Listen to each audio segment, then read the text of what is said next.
Hello everyone. तो अभी तक जिन्होंने भी टेलीग्राम और व्हाट्सएप ग्रुप नहीं ज्वाइन किया है वो तुरंत ज्वाइन कर लें, क्योंकि अगर आप लोग को ऐसे इंफॉर्मेटिव वीडियोस चाहिए, ऐसे ही आप लोग को रेगुलर जुडिशियल अपडेट्स चाहिए, लेटेस्ट से लेटेस्ट एग्ज़ाम्स के अपडेट चाहिए, लेटेस्ट से लेटेस्ट आंसर की चाहिए, तो आप अभी इसी वक्त परीक्षा रिफ्रेशर के टेलीग्राम ग्रुप को ज्वाइन करिए, परीक्षा रिफ्रेशर के यूट्यूब को सब्सक्राइब करें और हमारा जो व्हाट्सएप ग्रुप है व्हाट्सएप पे वो आप उस पर ज्वाइन करें। सभी के लिंक डिस्क्रिप्शन बॉक्स में दिए गए हैं, आप ज्वाइन कर सकते हैं। और ऐसे ही और वीडियोस देखने के लिए परीक्षा रिफ्रेशर यूट्यूब चैनल को जरूर सब्सक्राइब करें एंड बेल आइकन को ज़रूर दबाएं। धन्यवाद। Hello, my dear students. How are you? I am Harshgari Srivastava, law experts, Pariksha Refresher, online law classes and Unacademy Judiciary from Bangalore. Dear student, आज आप लोग का लखनऊ के अनअकैडमी सेंटर पर एक मोटिवेशन सेशन रखा गया है कि लॉ ग्रेजुएट होने के बाद हम लोग कैसे प्रिपरेशन करें, कौन कौन सी हम लोग के पास ऑप्शन होते हैं, इसी पर आज का सेशन आप लोग के बीच में रखा गया है। तो डियर स्टूडेंट, हम आप लोग को ये बताना चाहते हैं कि सर जुडिशरी के फील्ड में लगभग 31 ईयर हो रहा है, 92 से इस फील्ड में आ गए थे और इस 30-31 साल के पीरियड में जो जुडिशल सर्विसेज के एग्जामिनेशन में चेंजेस हुए। जैसे जब हम लोग 92 में पढ़ाते थे तो उस समय आप लोग को ताजुब होगा, उर्दू का पेपर होता था और उर्दू का पेपर जो होता था लैंग्वेज फॉर्म में होता था, जिसमें स्टूडेंट को हिंदी से उर्दू और उर्दू से हिंदी बनानी पड़ती थी। इसके बाद थोड़े से चेंजेस हुए तो जुडिशरी में प्री के एग्जाम आने शुरू हो गए। पहले प्री नहीं होता था, डायरेक्ट मेंस होता था। और अभी आप लोगों ने देखा है कि लेटेस्ट पब्लिक सर्विस कमीशन खासकर यूपी जुडिशरी में चेंजेस हुआ कि अब आप लोगों के लिए लैंग्वेज का जो 2 पेपर होगा, 100 मार्क्स का इंग्लिश का, 100 मार्क्स का आप लोग का हिंदी का। तो ये टाइम टू टाइम चेंजेस होता रहता है। और जो सर ने इस बीच में आप लोगों के साथ रहकर एक्सपीरियंस गेन किया वो ये है कि जो स्टूडेंट जुडिशरी में रेगुलर अपनी प्रिपरेशन करते रहते हैं उनको कहीं ना कहीं सिलेक्शन जरूर मिलता है। ऐसा आज तक कोई भी स्टूडेंट नहीं रहा हमारा जो देर सवेर सिलेक्शन ना पाया हो। थोड़ा सा चेंजेस ये हुआ कि मान लीजिए किसी ने यूपी स्टेट की तैयारी किया तो उसको उत्तराखंड मिल गया, राजस्थान मिल गया। कोई ऐसा स्टूडेंट था जिसने तैयारी एमपी के लिए किया और उसको एमपी न मिल के राजस्थान मिल गया। किसी ने सिविल जज की तैयारी किया, उसको एपीओ के रूप में मिलकर संतुष्टि मिली। तो देखिए सिलेक्शन सबको मिला, किसी को देर मिला, किसी को जल्दी मिला। तो ये तो आप लोग के इसको कह सकते हैं कहीं ना कहीं से किस्मत भी होती है, आप मेहनत सभी लोग करते हैं। तो इसमें से देखिए काफी स्टूडेंट हायर जुडिशल के थ्रू सिलेक्शन लेके एडीजे के रूप में सेलेक्ट हुए और आज हमें बताते हुए बहुत खुशी भी हो रही है कि जो सर के एडीजे वाले स्टूडेंट हैं, जैसे महोबा में रूपेश रंजन है, एडीजे के रूप में काम कर रहे हैं। नवीन पारासर हैं, ये इंदौर में एडीजे के रूप में हैं। और संध्या गुप्ता हैं, ये सतना में एडीजे के रूप में काम कर रही। ये लोग ऐसे स्टूडेंट रहे जो एक बार में एडीजे निकाल दिए। इसी प्रकार बहुत से स्टूडेंट जुडिशरी के रूप में निकले।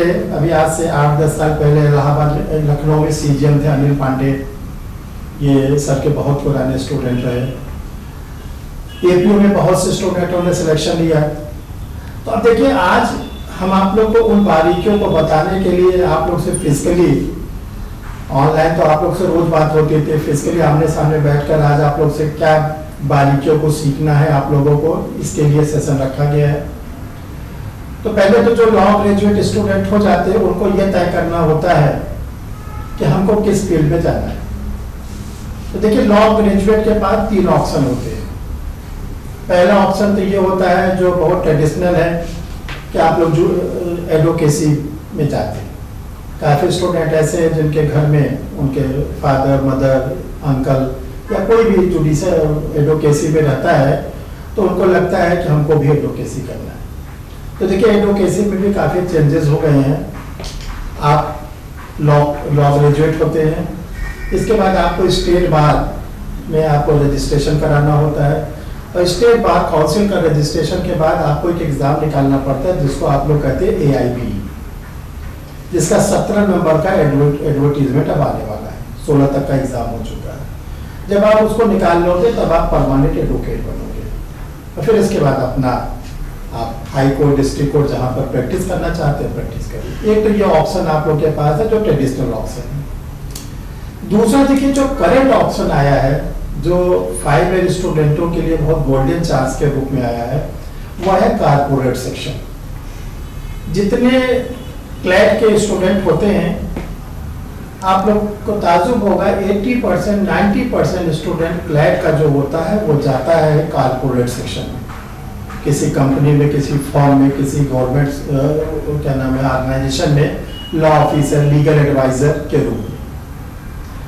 और जो तीसरा ऑप्शन है वो जुडिशियल सर्विसेज का है, जिससे सर जुड़े हुए, क्योंकि हम एडवोकेसी में ना कोई हेल्प कर सकते हैं और ना कारपोरेट सेक्शन में, क्योंकि हमारे टच का वो बाहर की चीज है। देखिए जुडिशियल सर्विसेज बहुत ही प्रतिष्ठित पद होता है, इसमें आपको काम करने का बहुत मौका मिलता है। तो जो जुडिशियल सर्विसेज में इसमें कैसे आप लोग को सिलेक्शन लेना है, क्या क्या करना है, इसी टॉपिक पे आज हम लोग इस सेशन पे इकट्ठा हो गए हैं। तो देखिए जो जुडिशियल सर्विसेज होते हैं, पहले तो आप लोग अपना स्टेट सिलेक्ट कर लें। ये नहीं कि जहाँ की वैकेंसी निकला आपने वहाँ का भर दिया। इसका देखिए पर्पस क्या है कि जैसे आसपास के 10-12 जो स्टेट है इनको हम आपसे चर्चा करते हैं। यूपी, उत्तराखंड, बिहार, छत्तीसगढ़, मध्य प्रदेश, झारखंड, राजस्थान, हरियाणा, दिल्ली। तो इसको हम 3 पार्ट में आप लोगों के लिए क्लासिफाइड करते हैं।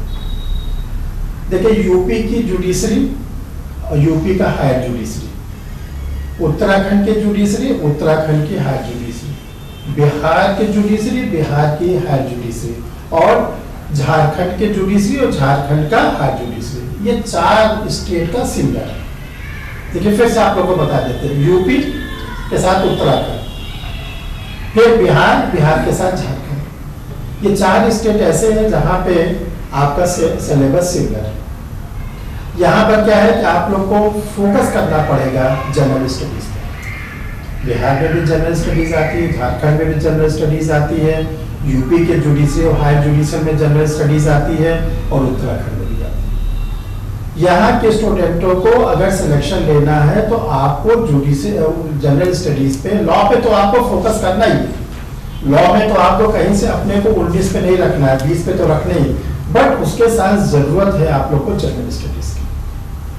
थोड़ा सा जो जनरल स्टडीज को पकड़ लेता है उसको सिलेक्शन बहुत आसानी से मिल जाता है। जो स्टूडेंट ये चाहता है कि मेरा जनरल स्टडी से पाला न पड़े, तो उसके लिए कौन कौन सी स्टेट है? एमपी, एमपी के साथ छत्तीसगढ़, और छत्तीसगढ़ के साथ तीसरा स्टेट राजस्थान। एमपी में जनरल स्टडीज आती है 20 मार्क्स की, उसमें से क्या होता है कि 5 क्वेश्चन 6 क्वेश्चन करंट के रहते हैं, और बाकी जो 15 क्वेश्चन 16 क्वेश्चन रहते हैं वो मध्य प्रदेश स्पेशल रहते हैं। यानी आप उसको अगर 15 दिन में पढ़ लेंगे तो आप वहां पर एमपी में 20 में से 15 क्वेश्चन 16 क्वेश्चन कर सकते हैं।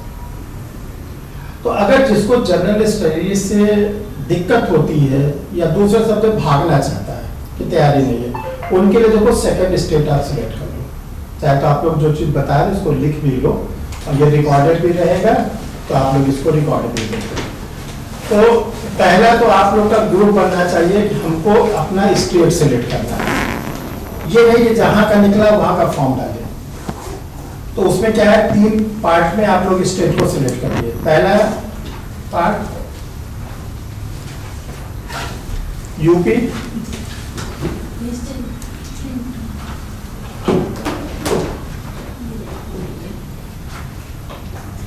जिसके पास पेज लो आपस में आप लोग शेयर कर लीजिए। आपके पास पेन नहीं है? दे लीजिए, दे। आशुतोष से जाके लीजिए, आपके पास है?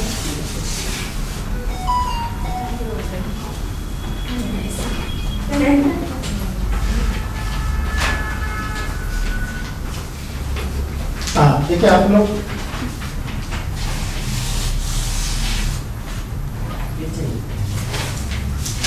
किसको चाहिए? पेन नहीं। समझे पेन? हाँ, दे दो। चलिए जरा आप लोग देखिए। किसके पास है कोई पेन नहीं है सर। मेरे आई हूँ तो नीचे से। क्या सोचे थे आप लोग, चला डिनर खाने चल रहे हैं क्या? अरे यार, कम से कम इतना तो।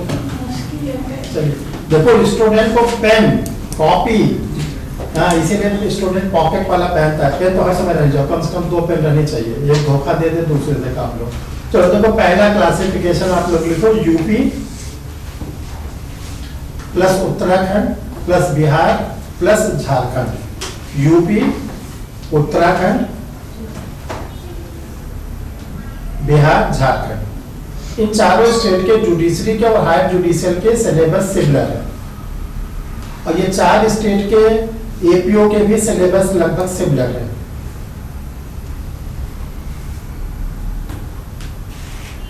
दूसरा स्टेट है जहां पर जनरल स्टडीज की इंपॉर्टेंस थोड़ी कम हो जाती है, एमपी, छत्तीसगढ़, राजस्थान, ये 3 स्टेट है। यहाँ पर जनरल स्टडीज थोड़ी सी कम हो जाती है, और ये तीनों स्टेट का सिलेबस लगभग एक तरह है। और देखिए तीसरा जो स्टेट आता है वो आप लोग का है हिमाचल प्रदेश, हरियाणा और दिल्ली। हिमाचल प्रदेश, हरियाणा और दिल्ली, ये जो तीसरा स्टेट अभी हमने आप लोग को लिखा है, यहाँ पर आपको एग्जामिनेशन के समय बेयर एक्ट प्रोवाइड किया जाता है। ये जो तीसरा हमने अभी क्लासिफिकेशन आप लोग के लिखा है, हिमाचल, हरियाणा और दिल्ली, यहाँ पर जब आप प्री दोगे, मेंस दोगे, तो आपको बाकायदा बेयर एक्ट अलाउ है, आप अपना लेके जा सकते हैं। तो अब देखो, जब बेयर एक्ट अलाउ है तो ये पक्की बात जान लो कि डायरेक्ट बेयर एक्ट से क्वेश्चन वहां नहीं आते। वहां पे जो क्वेश्चन है वो डायरेक्ट बेयर एक्ट से नहीं आएंगे। ये नहीं पूछा जाएगा इंडियन यूनियन सेट के किस सेक्शन में एडमिशन को डिफाइन किया गया है। सर डायरेक्ट अलाउ मतलब आप ना ले जा सकती हैं बेयर एग्जाम एक्ट। हाँ, एग्जाम। जी, कॉन्सेप्चुअल आता होगा। हाँ, वहां पे जो अब देखिए, मान लीजिए उन्होंने पूछा कि किस सेक्शन में एडमिशन को डिफाइन किया गया इंडियन यूनियन सेट में, आपने थोड़ा सा पढ़ा, एक बार खोला, 17 का टिक लगा दी। जी, ये वहां पे नहीं मिलेगा। वहां पे जो क्वेश्चंस आते हैं वो आते हैं लीडिंग केसेस पर, वहां पर क्वेश्चंस आते हैं करंट केसेस पर, वहां पर क्वेश्चंस आते हैं फैक्ट्स। जैसे उन्होंने पूछ लिया कि प्रीवी का वो क्या नाम है, मोहरी बेबी वर्सेस धर्मोदास घोष का केस है, इसके जज साहब का नाम। अब ढूंढो बेयर एक्ट में, सुबह शाम हो जाएगा, नहीं मिलेगा। तो वो तो जो स्टूडेंट पढ़ा रहेगा वो लगा देगा कि इसमें जो है लॉर्ड नॉर्थ आप लोग को पढ़ाया गया है, तो वो अलग स्टाइल का एग्जाम होता है, वो बिल्कुल अलग स्टाइल का एग्जाम होता है। तो ये तीनों में से आप लोग पहले अपने को ये सेलेक्ट कर लो कि हमको किस स्टेट का हायर जुडिशियल, किस स्टेट का एपीओ या किस स्टेट का हमको जुडिशियल सर्विस में जाना है। एक तो ये आप लोग पहले अपने को, आपसे अच्छा कोई नहीं डिसीजन ले सकता कि हमको किस स्टेट में जाना है। जब आपका स्टेट सेलेक्ट हो जाए, अब आता है कि प्रिपरेशन कैसे करें, कैसे हम लोग प्रिपरेशन करें। तो देखो, प्रिपरेशन के लिए हम आप लोग को कुछ बातों को बता रहे हैं, उसको आप लोग लिखते चलो। स्टेप ऑफ प्रिपरेशन, परीक्षा की तैयारी।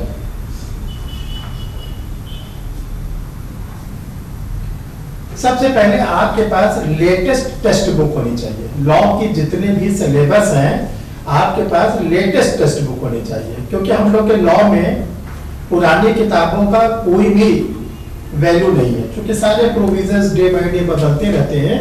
तो पहले तो आपके पास लॉ की न्यूली टेक्स्ट बुक होनी चाहिए और अच्छे ऑथर्स।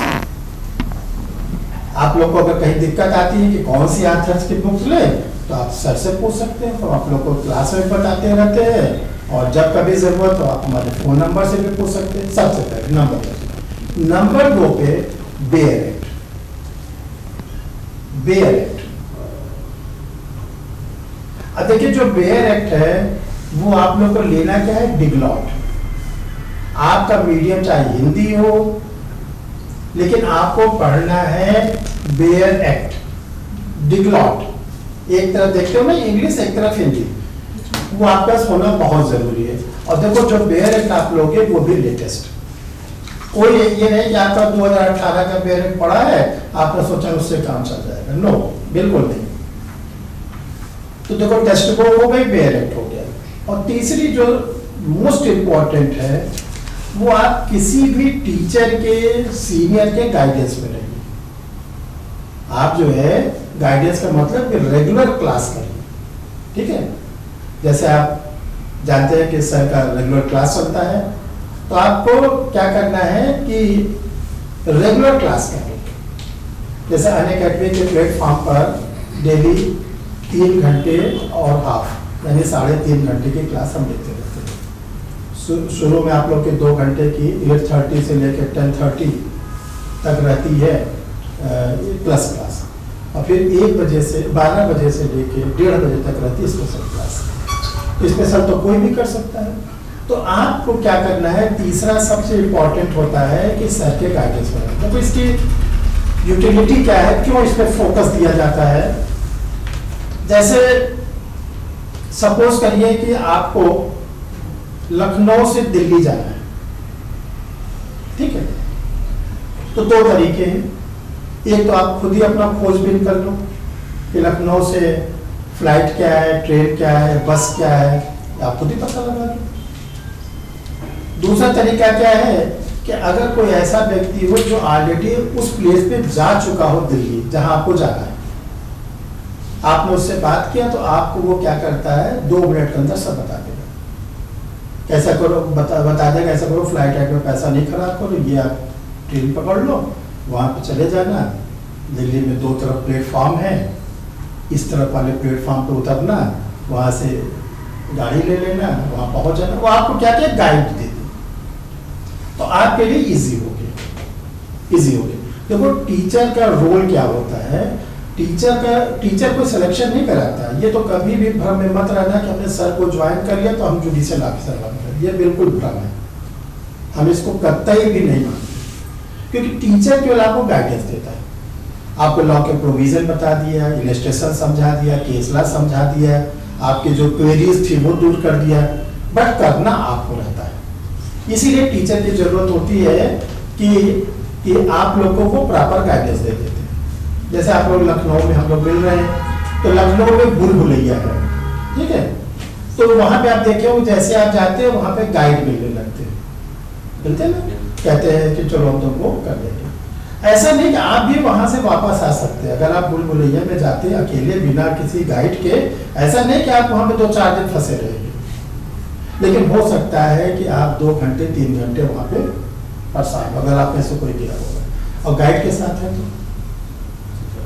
तो आपने उससे कहा चलो भाई नीचे, आपको थोड़ी सी ले आए, ठीक है ना। लखनऊ में भूल-भुलैया है, बहुत अच्छी एग्जाम्पल आप लोग के सामने है। तो ये तीसरा आपको क्या करना है, किसी भी टीचर के गाइडेंस में आप लोग को रहना है। 4th नंबर पे जो सबसे इंपॉर्टेंट है, सबसे इंपॉर्टेंट पॉइंट जिस पर हम रोज फोकस करते हैं, self study. Self study minimum 5 hours, 5 से 6 घंटे। और ये जो सेल्फ स्टडीज है ये 7 डेज होनी चाहिए। Sunday, Monday, Tuesday, Holi, Diwali, Dussehra सब दिन होना है, जब तक कि आपका सिलेक्शन न हो जाए। ये ध्यान रखिएगा। ये ऐसा नहीं कि आज जो है होली है तो फिर होली आप तब खेलिएगा जब आप जुडिशियल ऑफिसर बन जाएंगे, तब आपको ज्यादा अच्छा लगेगा। और बेरोजगारी में होली खेलेंगे थोड़ा अंदर से रुलाई आती है, तो नौकरी भी नहीं है, ऊपर से जो है मुंह काला करके, मुंह पीला करके और 1 घंटा छुटा रहे हो, वो सब ना करो। अब देखो 5वें नंबर पर आपको क्या करना है, प्रीवियस ईयर का पेपर। प्रीवियस ईयर का पेपर आप लोग चाहे जिस स्टेट की तैयारी कर रहे हैं, आपके पास हर स्टेट का पेपर होना चाहिए। हायर जुडिशियल का, आप अगर सिविल जज की भी तैयारी कर रहे हैं तो भी आपका हायर जुडिशल का पेपर होना चाहिए, एपीओ का पेपर होना चाहिए। अगर आप एचटीएस की तैयारी कर रहे हैं तो भी आपका एपीओ का पेपर होना चाहिए। तो जब आप 10-12 स्टेट के पेपर को अपने पास रखेंगे, ठीक है, तो आपके पास एक अच्छी सी छोटी सी लाइब्रेरी बन जाएगी क्वेश्चन टाइप की। और ये क्वेश्चन हो सकता है आपका 4000-5000 क्वेश्चन आपके पास है। अगर आप उसको सॉल्व करते रहिएगा बराबर, तो आपको कम से कम 80% क्वेश्चन आपको मिल जाएंगे एग्जाम में। अभी एपीओ में क्या गेम हुआ, हमने आप लोग को इतना पुलिस रेगुलेशन कराया, पुलिस एक्ट कराया, इसका फायदा मिला कि सारे क्वेश्चन आ गए। 92 क्वेश्चन लॉ में आए थे। असल जो इलाहाबाद सेंटर तो सब फिजिकली मिलने आए, मैक्सिमम स्टूडेंट 92 लॉ में किया आउट ऑफ 100 में। कारण ये कि इतने दिन से अनुभव होते होते पता चल गया कि ये आ सकता है, उसी को आप लोग को कराते रहे आगे एग्जाम में। तो आप लोग सारे स्टेट के प्रीवियस ईयर के पेपर लेकर और उसके ऑथेंटिक आंसर खुद चेक करिए कि जो आंसर पब्लिशर ने दिया है वो सही है कि गलत है।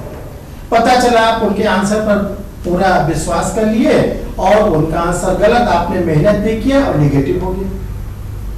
तो चाहे अपने टीचर से चेक करा लीजिए, खुद चेक कर लीजिए, बेर टेक्स्ट बुक से चेक कर लीजिए और तब उसको आप अपना क्वेश्चन बैंक बना के अलग रख लीजिए। तो एक तो ये देखो प्रीवियस ईयर का आपके पास होना चाहिए। अगला लीडिंग केस, अगला आपके पास क्या है, लीडिंग केस। देखिए लीडिंग केस किसको कहते हैं पहले हम आप लोग को बताते हैं।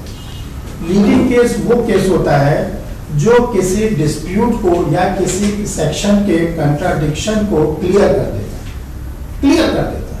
लीड मतलब क्या होता है, लीड से लीडर। जैसे नेता क्या होते हैं, लीडर क्या होते हैं, वो रिप्रेजेंट करते हैं। आप लोगों ने यूनियन सेक्ट में पढ़ा धारा 141 लीडिंग पोस्ट। तो पहले आप लोग के पास क्या होना, लीडिंग केस वो केस होता है जो किसी सेक्शन के डिस्प्यूट को क्लियर कर देता है। जैसे 299-300 आईपीसी।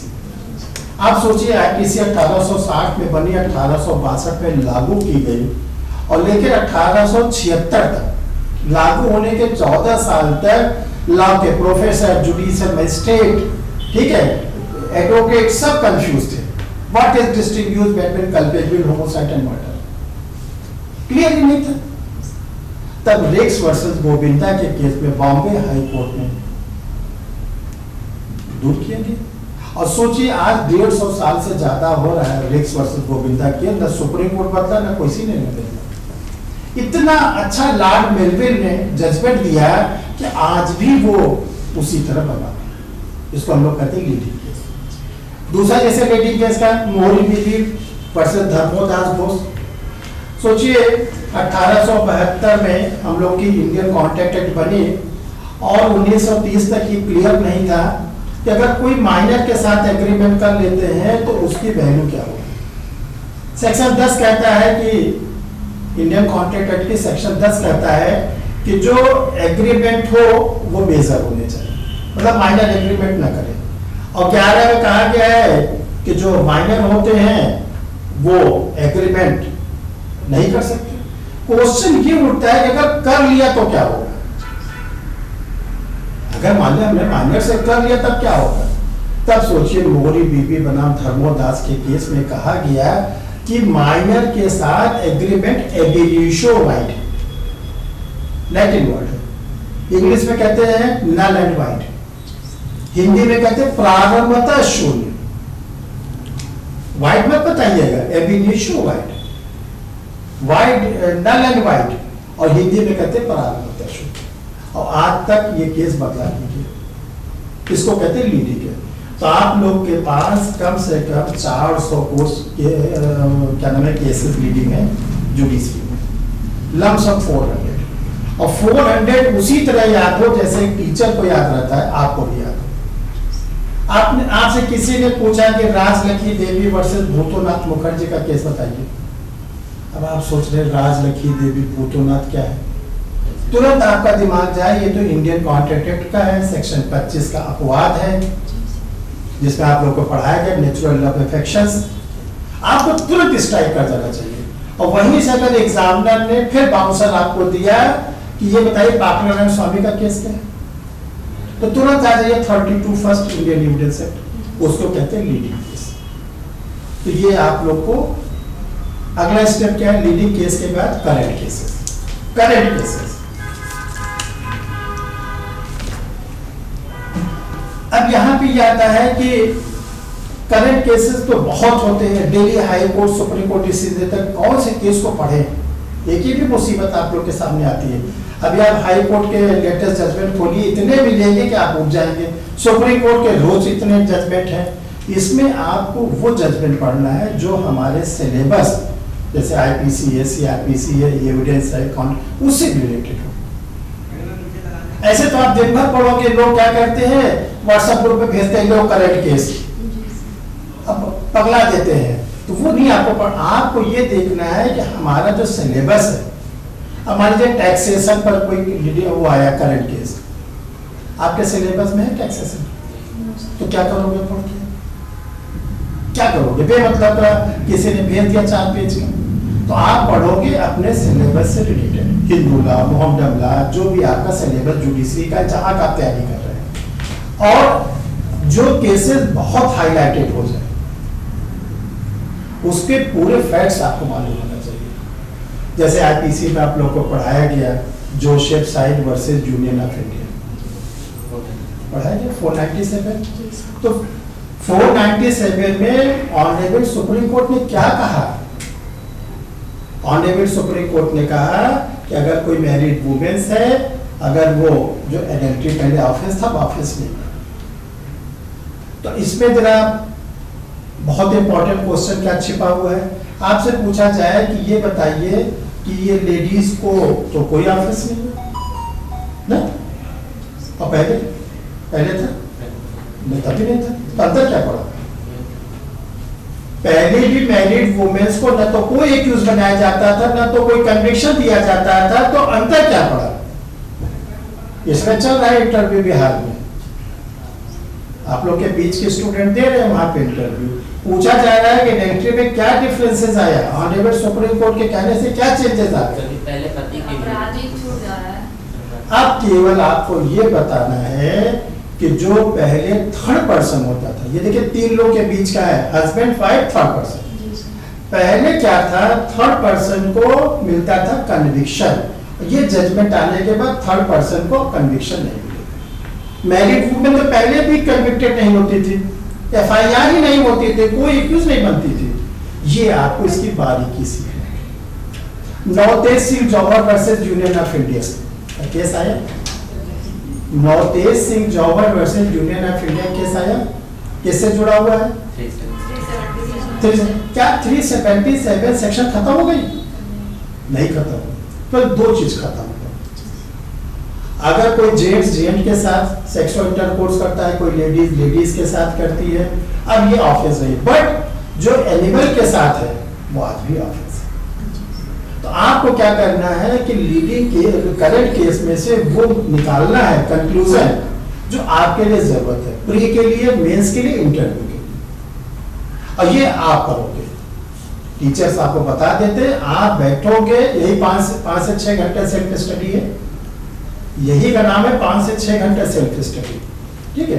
तो आप लोग करंट केस पर कॉन्स्टिट्यूशन के जो हो, आईपीसी के हो, देखिए करंट केस बहुत ज्यादा आप लोग को, जैसे मान लीजिए जूरिस्प्रूडेंस है, कोई करंट केस नहीं, इंडियन कॉन्ट्रैक्ट एक्ट है, कोई करंट केस नहीं मिलता, टीपीए में भी बहुत कम मिलता है, सारे सरदर्द आईपीसी, सीआरपीसी, एविडेंस, कॉन्स्टिट्यूशन और सीपीसी में उसी में पकड़ बना लीजिए। सीआरपीसी पे जाता है, सीआरपीसी वही आईपीसी, सीआरपीसी, एविडेंस। तो एक तो आप लोग को ये करना है। अगला क्या स्टेप करना है आप लोग को, देखिए जो पार्लियामेंट है, संसद है, या स्टेट की जो असेंबली होती है, ठीक है, विधानसभा या संसद, ये 3 प्रकार के काम करते हैं। एक तो कोई ना कोई नया कानून बनाते हैं, संसद भी नया कानून बनाती है और राज्य की विधानसभा भी नया कानून बनाती है। आपको उन कानून की पूरी जानकारी होनी चाहिए, कौन सा लॉ डेवलप किया, एक चीज। 7वें नंबर पर आप लोग लिखिएगा कि जो भी पार्लियामेंट के द्वारा, संसद के द्वारा नए कानून बनते हैं या राज्य के विधानमंडल के द्वारा जो कानून बनते हैं, उस पे आप लोगों को पकड़ होनी चाहिए।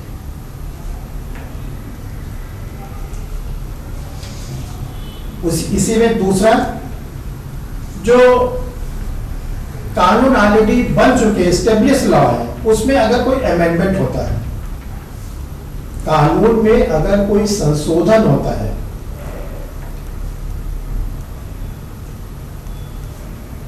बने हुए कानून में, तो आपको उसकी तुरंत जानकारी होनी, तत्कालिक जानकारी होनी चाहिए कि क्या इसमें संशोधन हुआ। फिर इसके बाद जो पार्लियामेंट के द्वारा कॉन्स्टिट्यूशनल अमेंडमेंट होता है, जैसे 105 अब तक हो चुके हैं संविधान में संशोधन, वो आप लोग को एक एक मालूम होना चाहिए, और खासकर जो बिल्कुल लेटेस्ट होते हैं 100 से लेके 105, ये आप लोग को पूरे मालूम होने चाहिए कि 104 में क्या कहा गया, 105 में क्या कहा गया, 103 में क्या कहा गया ये। और जैसे आज के डेट में 105 है, अगर मान लीजिए 2 दिन के 4 दिन के बाद 106 हो जाता है, तो आप अपने को तुरंत अपडेट कर लीजिए। ये नहीं कि सर तो हमको 105 पढ़ा के गए, हम उसी को रटे हैं। इसीलिए कहा जाता है कि नया बेयरेट, नई टेक्स्ट बुक आप लोग के पास होनी चाहिए। तो देखो, ये तो हो गए आप लोग के स्टेप। इतनी आपके पास स्टडी मटेरियल आपके पास होनी चाहिए। अब आता है, ये हमने सब इकट्ठा तो कर लिया, टेक्स्ट बुक खरीद लिया, बेयरेट खरीद लिया, किसी सर से जुड़ गए, ठीक है ना, हमने सब। अब हम पढ़े कैसे? एक सबसे बड़ी प्रॉब्लम आती है, पढ़े कैसे। अब पढ़े कैसे? बेयरेट तो उसी तरह काटता है जैसे कोई जहरीला कोबरा सांप, इतना तगड़ा काटता है। कहते हैं सर बेयरेट समझ नहीं आता। आप लोग की प्रॉब्लम होती है सर बेयरेट क्या है, याद नहीं होता। ठीक है, हम ये कहते हैं कि ऐसा कुछ नहीं, बेयरेट खूब याद होता है, बशर्ते आपका इंटरेस्ट जगना चाहिए।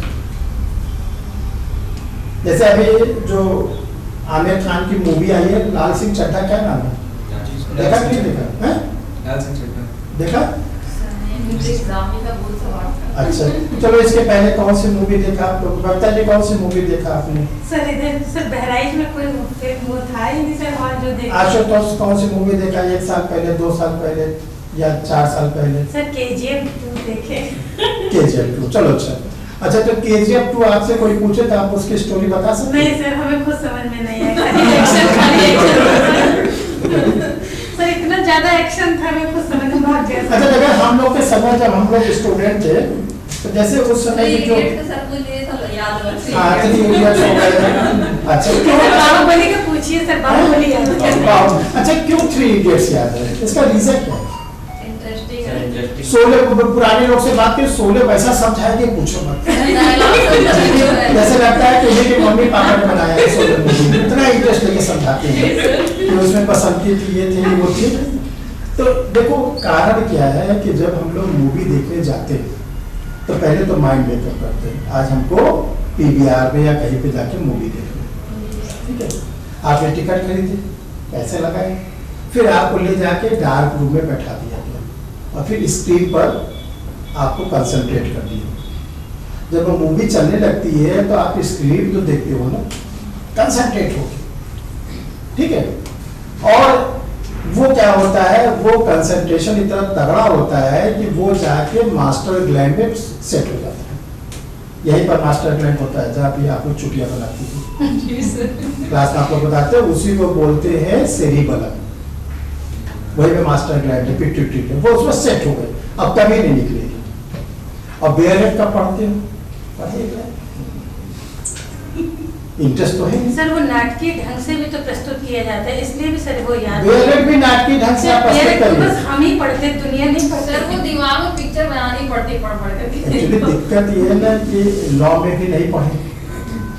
समस्या तो ये है कि लॉ में तो पढ़े नहीं सर, ये सही बात है। BHU के स्टूडेंट से सर जब कंपेयर कीजिए तो उन लोग को हम लोग से ज्यादा आता है। आज 5 ईयर के स्टूडेंट से आप कोई भी टॉपिक पे बात करिए। आज ही हम देख रहे थे कि सुबह हमारे पास कोई काम था नहीं, हम सुबह अपने ऐसे लेटे थे, हम देख रहे थे हर्षित जो है एक अपना वीडियो बना रहे थे। वीडियो क्या बना रहे थे, देखिए ध्यान समझिए। इक्विटी फॉलोज द लॉ, साम्य विधि का पालन करती है। अभी आप पूछिए कौन सी विधि का, कॉमन लॉ। ये अपना इसको चलते पापा सो गए, ठीक है।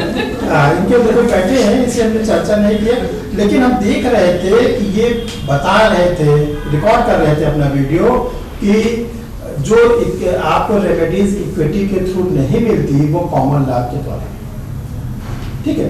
तो इंटरेस्ट होना चाहिए। अब इंटरेस्ट कैसे पेरेंट में आप जगाइए, जैसे मान लीजिए आप लोग सभी लोग मैक्सिमम हिंदी मीडियम के स्टूडेंट हैं, section 2D Indian contract act, प्रतिफल कंसिडरेशन, हम समझते हैं इससे कठिन कोई परिभाषा नहीं है।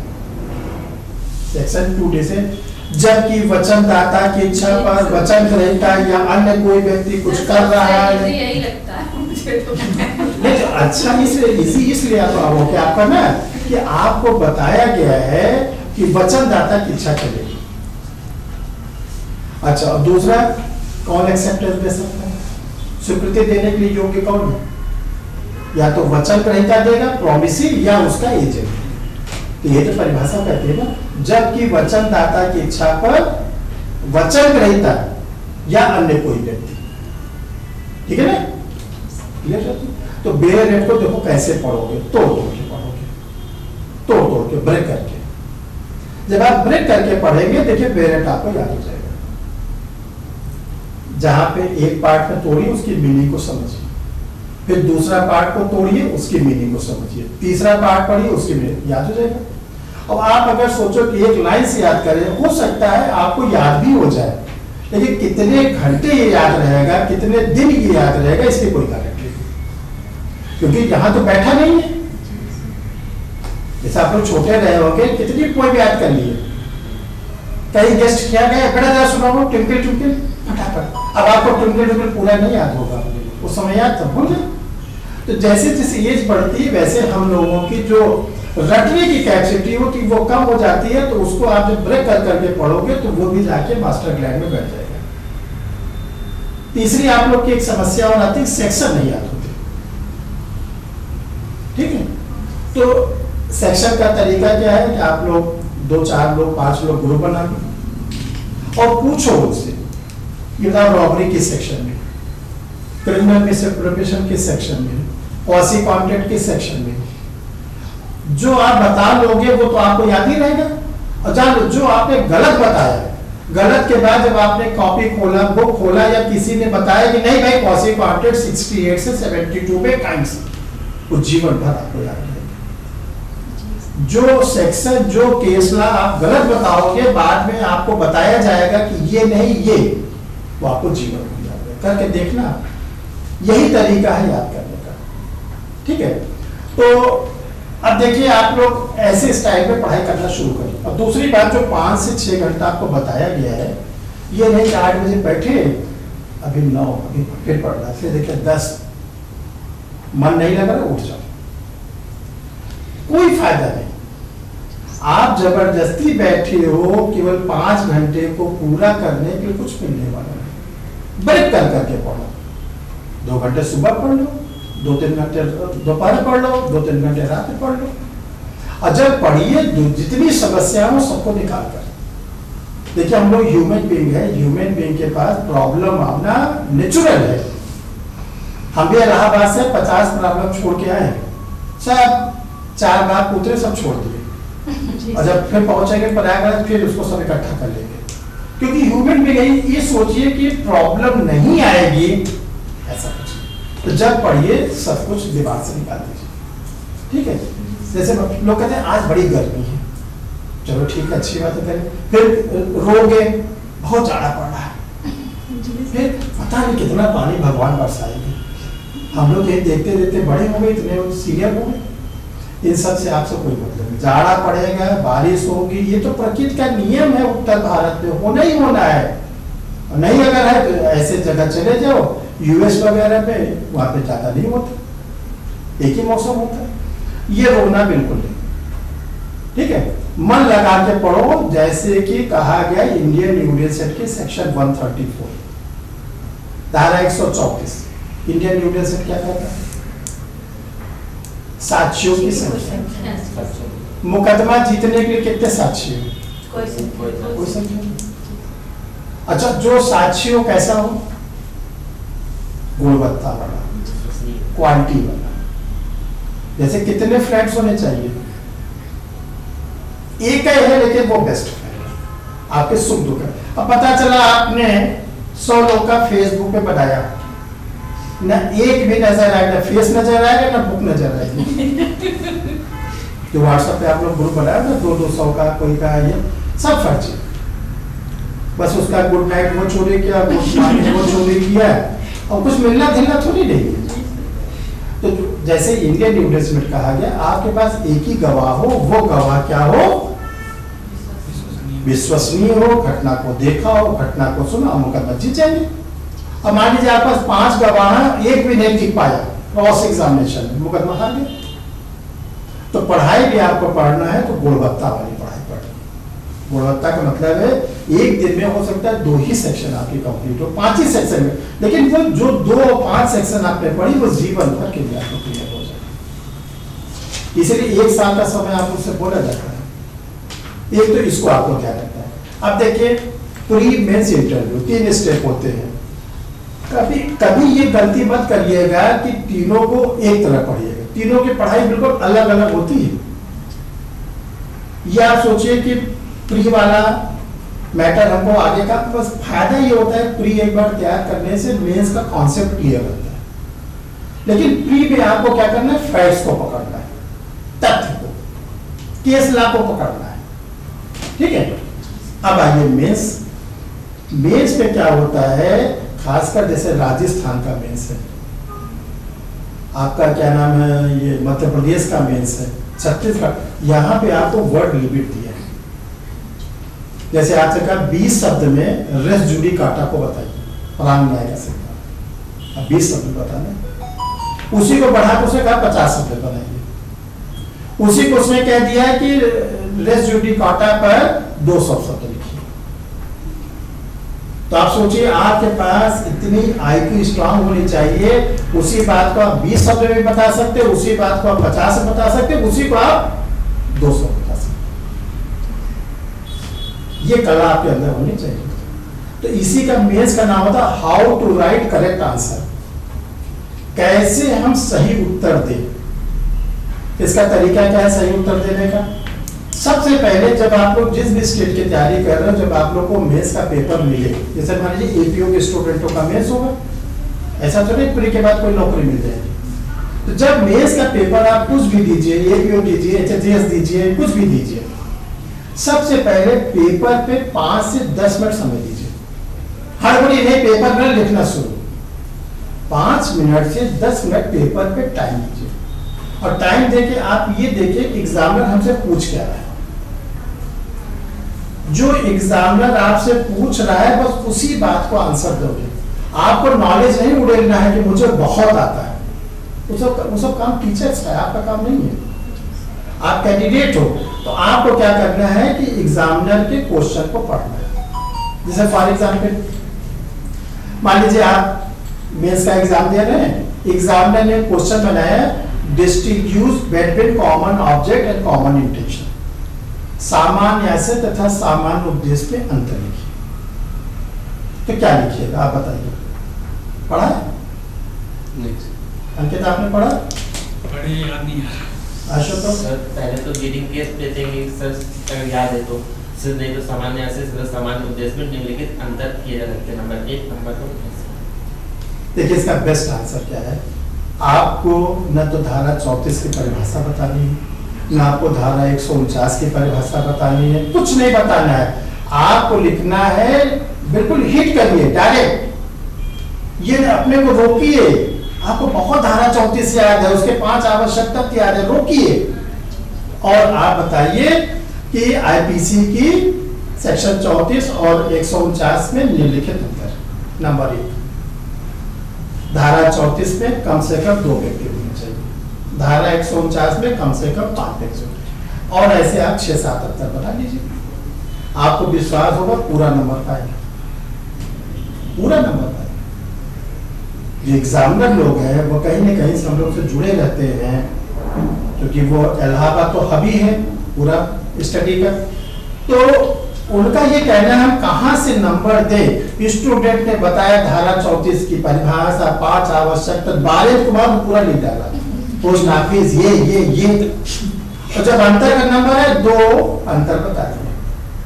तो अब आप बताइए, जैसे आपने 80-90% तो इनरेलेवेंट कहा, बिल्कुल असंगत, और आप उम्मीद करोगे कि हमने सर को बता दिया कि बालन कुमार मुझे मालूम है, मुझे केसी व्यक्ति मालूम है, तो आप धौंस क्या दिखा रहे हो? कोई पीएचडी का वाइवा हो रहा है आपका, एग्जामिनर आपका काटता है और 20 नंबर पे 2 नंबर आपको देता है। और कुछ एग्जामिनर इतने नाराज होते हैं, you are not competent for judiciary, आप जुडिशल अफसर बनने के योग्य नहीं, आपको कुछ आंसर देने का तरीका नहीं मालूम है, एक पे इस पे पकड़ पड़ा। दूसरी चीज, अब एग्जामिनर कभी कहता है कि डिस्क्राइब करिए, व्याख्या करिए, कभी एग्जामिनर कहता है क्रिटिकल नोट्स लिखिए, कभी एग्जामिनर कहता है व्हाट डू यू मीन, आप क्या समझते हैं, कभी एग्जामिनर कहता है कि आप क्या समझते हैं, आप क्या समझते हैं। अब आपके हाथ खुल गए, अगर कहता है व्हाट डू यू मीन, आपके हाथ खुल गए, क्योंकि उसने बॉल आपको दे दिया है, आप बॉल फेंकिए, ठीक है ना। अब आपके हाथ खुल गए, आप जो देना चाहो। और स्टूडेंट क्या करता है, डिस्क्राइब पे वही आंसर लिखा है, एक्सप्लेन पे वही आंसर लिखा है, क्रिटिकल नोट्स पे वही आंसर लिखा है, व्हाट डू यू मीन पे वही आंसर लिखा है। वो तो जो उसका याद किया तुरंत उड़ लेना शुरू, चिल्लाने लगे सर बी कॉपी, सी कॉपी। 24 पेज या 36 पेज की जो जुडिशरी कॉपी मिलती है, एग्जामिनर उतना ही बनाता है कि आपको बी कॉपी की जरूरत न पड़े।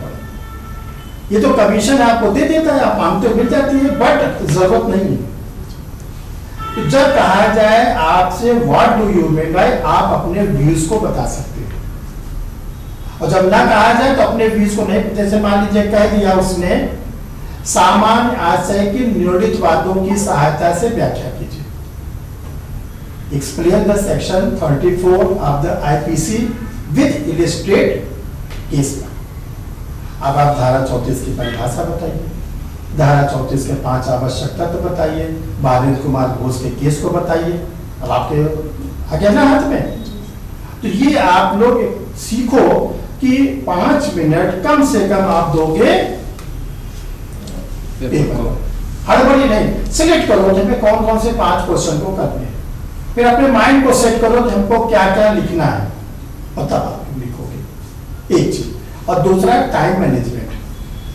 जैसे 3 घंटे का पेपर है, तो आप 3 घंटे में ये देखिए कितने क्वेश्चन हमको करने हैं। जैसे यूपी जुडिशरी में आप लोगों को या एचजीएस में बहुत लिखना पड़ता है, ये दोनों हाथ जैसे लगता है किसी ने खूब पीटा है, बहुत ज्यादा सब क्वेश्चन आता है और कोई ऑप्शन नहीं कोई रहता option छोड़ने नहीं का, रहता। सारे करने हैं। उसमें तो ये हाथ उठता नहीं, दोनों मीटिंग एग्जाम देने के बाद, सर दोनों मीटिंग में आप लिखते जाइए। कम से कम जैसे जनरल स्टडीज का पेपर आप करें कम से कम 35-36 क्वेश्चन रहते हैं सर, 60। हाँ बता तो रहे। तो वहां पे तो आपको क्या करना है, इतना आपको याद है कि स्पीड तेज हो, ठीक है। बाकी जैसे यूपी जुडिशरी आप देंगे 3 घंटे में 18 क्वेश्चन मान लीजिए करने हैं, ठीक है, पार्ट पे एक ऐसे। अब आप अपना माइंड मेकअप कर लीजिए कि हमें 18 मिनट 12 मिनट जो भी सेट होता हो इतने देना है, और जैसे 12 मिनट आपका पूरा हो, आपका क्वेश्चन पूरा हो जाना चाहिए। और आप लोग क्या करते हैं, पहला क्वेश्चन पता नहीं कौन व्यक्ति आप लोग को सिखा दिया, पहला खूब बढ़िया लिखना, एग्जामिनर पर खूब इंप्रेशन, ठीक है। पहला में खूब टाइम दिए, पता चला 12 मिनट 24 मिनट आपने दे दिए, ठीक है। मान लो 20 नंबर का है, आपने 24 मिनट दिया, डबल टाइम, एग्जामिनर कितना देगा? 20 का अंदर ही देगा। ये बात समझ जाओ। लास्ट में जब आपके पास बचा 4 मिनट 5 मिनट, 2 पार्ट है, अभी 2 पार्ट बचे हैं, घसीट रहे हैं, घंटी बज गई, अरे सर बस सर प्लीज सर भविष्य की बात है सर, उस समय क को फ दिखता है। हाँ, अच्छा, अब आपको वो कॉपी दे दी जाए कि आप जरा इसको जांच के नंबर दीजिए, जो आपने लिखा है आप नहीं पढ़ सकते। अब उस एग्जामिनर से क्या होगा, अपने आप पर जोड़ लेते हैं, उसमें 14, इसमें 16, इसमें 18, अपने आप पर सब जोड़ लिए, लास्ट में बोले 5 तो दे ही देगा। और जोड़ के बैठ गए कि 100 नंबर में 80 तो कहीं गया नहीं। और जब रिजल्ट निकला गायब, और पता चला कि आपको मिला कितना 55। एग्जाम में बड़ा दुष्ट था, लगता था मोहम्मद में हिंदुओं से चिढ़ता था, तो बोला ईसाई है। अरे भैया आपके कॉपी में क्या लिखा हुआ, ईसाई लिखा है कि मोहम्मद लिखा है, क्या लिखा है? आप अपनी गलती को क्यों नहीं एक्सेप्ट करते?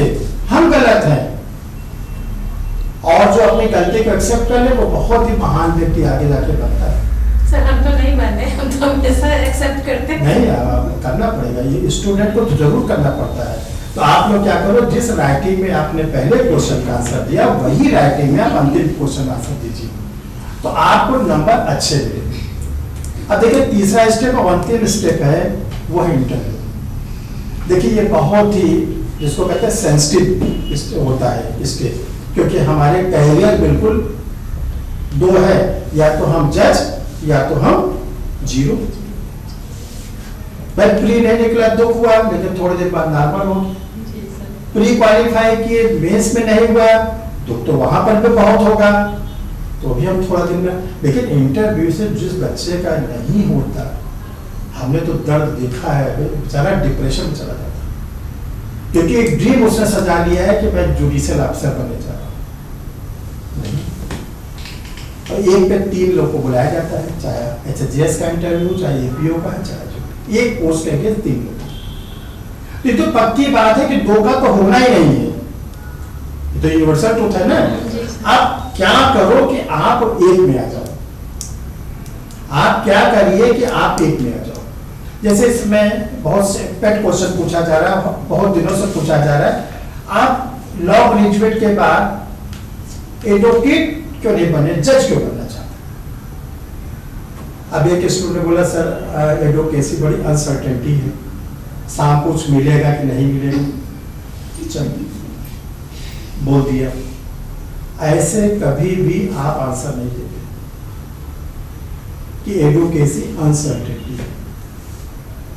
आप लोग को मालूम होना चाहिए, इसी लखनऊ में, इलाहाबाद में ऐसे ऐसे एडवोकेट है, कालिया साहब लखनऊ के माने जाने एडवोकेट, ठीक है, जिनकी कंसल्ट करने मतलब कोई आपको केवल वो विचार बताएंगे कोई आपके मुकदमे में क्या कर सकता हो, 20,000 25,000 कंसल्ट फीस है, और जब रेट लेंगे तो 1 लाख रुपए। ऐसे हम लोग के इलाहाबाद में अशोक खरे साहब वगैरह हैं कि बंच का केस लेते हैं, मतलब जहाँ पे 50 इंजीनियर सस्पेंड किए गए हो या ऐसे करोड़ों का।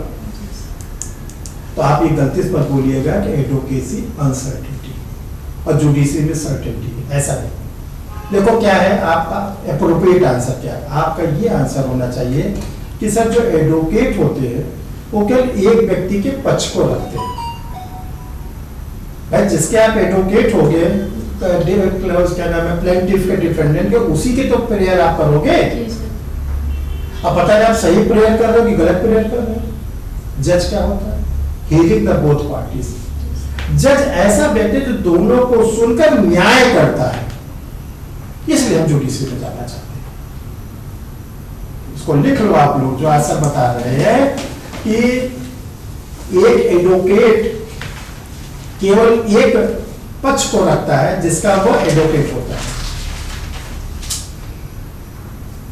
एक एडवोकेट केवल एक पक्षकार के पक्ष को रखता है जिसका वह एडवोकेट होता है।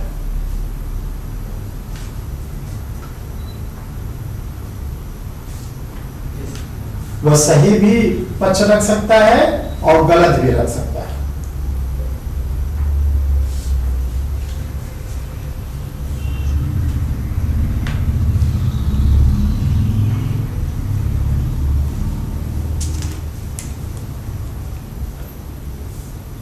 जबकि एक न्यायाधीश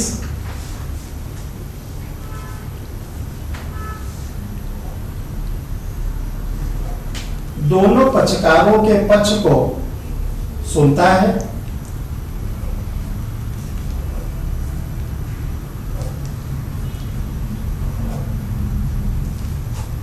सही और गलत का पता लगाता है,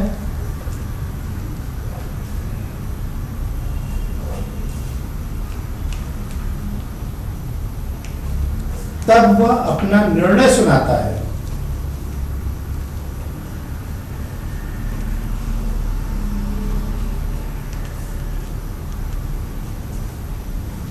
और उसका निर्णय ऐसा होता है जो विधिक व्यक्ति को दिखाई भी पड़ता है, विधिक व्यक्ति लीगल पर्सन को दिखाई भी पड़ता है।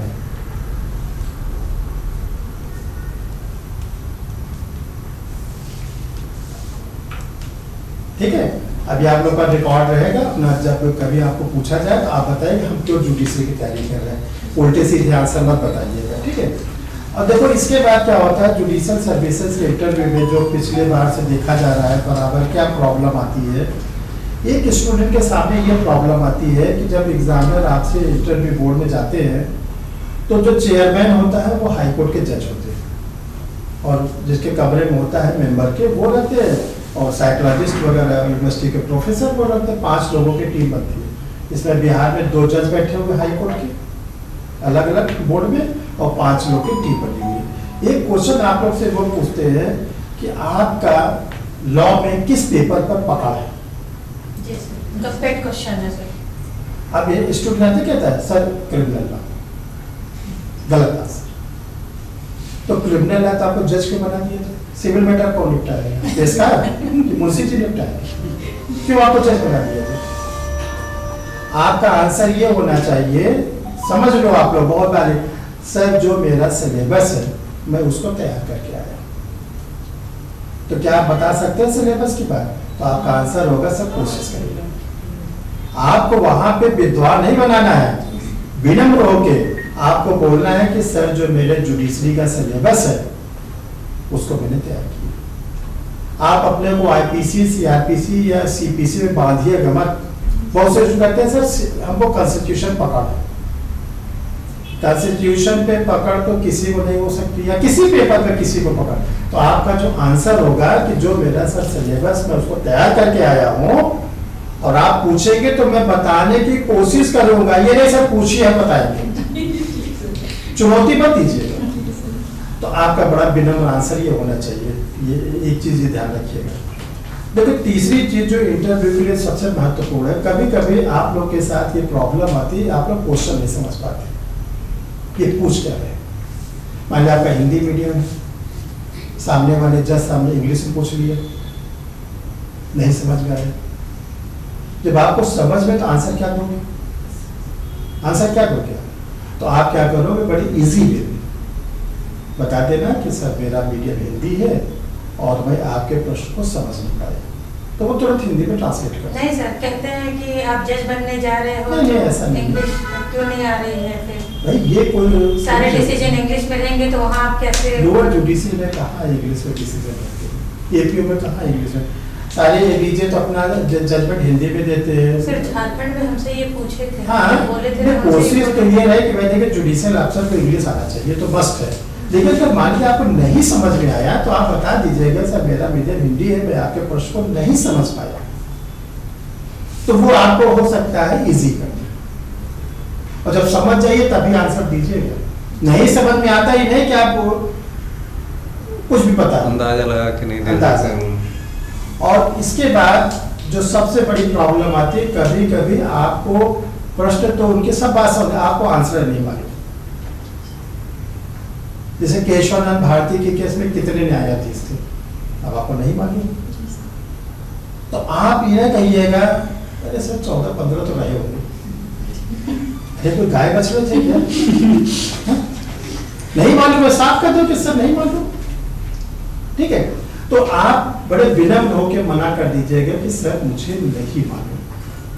ठीक है, और इसके बाद जो आप लोग से करेक्ट टॉपिक पे क्वेश्चन पूछे तो आप उस पर रसल गुस्से में मत बोलिएगा। जैसे मान लीजिए कहते ये बीजेपी के लोग क्या ये जो ईडी का छापा और सीबीआई में डलवा रहे हैं अपोजिशन को तोड़ने के लिए, अरे सर मोदी यही तो कर रहे हैं। अब मोदी से बड़ा तो एक यूपी बैठा है बुलडोजर लेके निकला है। तो आप नेता नहीं बनने जा रहे हो भारतीय जनता पार्टी के, कांग्रेस के। आपको ये बोलना है कि सर जो एजेंसियां होती हैं वो स्वतंत्र होती हैं और ये हर समय काम करती है। ऐसा तो नहीं कि आज सीबीआई छापा पड़ रहा है, हम लोग जब से लॉ मैनेजमेंट उसके पहले देख रहे सीबीआई के बराबर छापा पड़ता है, ठीक है। तो इसमें ऐसा कुछ नहीं है, और जिसके ऊपर छापा पड़ उसका से निकल भी तो रहा है, ऐसा तो नहीं कि जिसके यहाँ छापा पड़ा निकल रहा है। तो आपका जो आंसर होगा ये आंसर होगा कि सर ये एजेंसियां जो होती है इसीलिए फॉर्म की गई है कि वो कर सके, तो वो कर रही है, और ये सर क्या नाम है ऐसा कुछ बस, ठीक है। तो आज इतनी बात आप लोग सब लोग याद रखिएगा, फिर कभी मौका मिलेगा, बहुत दिनों से आप लोग को ऑनलाइन पढ़ाया जा रहा था, आज पहली बार सब लोग कम से कम आमने सामने हुए। और देखिए एक सर का एक YouTube चैनल है, सबको तो मालूम ही है, उसमें